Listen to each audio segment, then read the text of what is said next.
is our first equation when we consider vertical. Okay, when we consider our vertical components. Okay, and the next one is we're going to consider our horizontal component. Okay, now consider horizontal components of all the forces. Okay, our horizontal component, there's only one.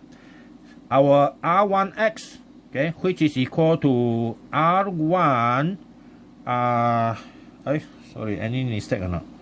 Our component here, our R, this one will be, I think I made a mistake here. This one's supposed to be, because the theta is here, right? Right, because the theta is here, the theta is here, this one is, so this one is supposed to be, sorry, my mistake here. This one's supposed to be cosine. Okay, cosine here. Cosine theta, okay. This one is the sine theta. Okay, this one is a sine theta.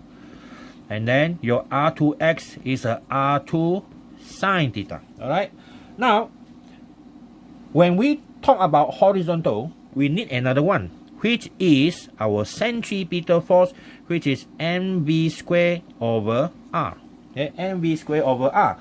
Now, since that force is not balanced by any other forces, so that means our centripetal force here is actually supplied by our force here. Okay, so this force is supplied by the combination of R1 sine and R2 sine theta, respectively.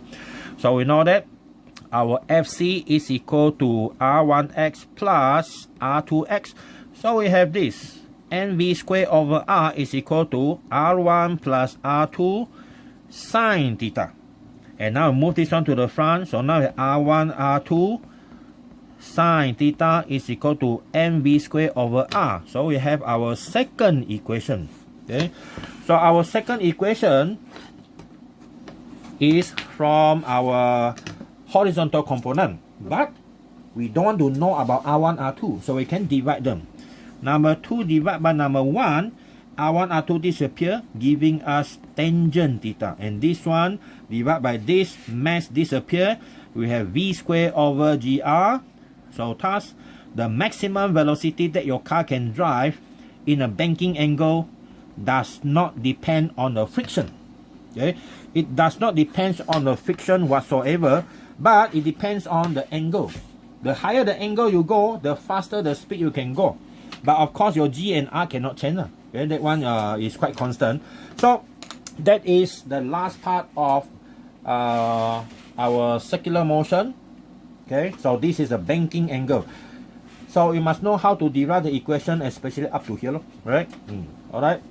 So your next topic will be on gravitation. Okay, we'll look at gravitation in the next video. Alright.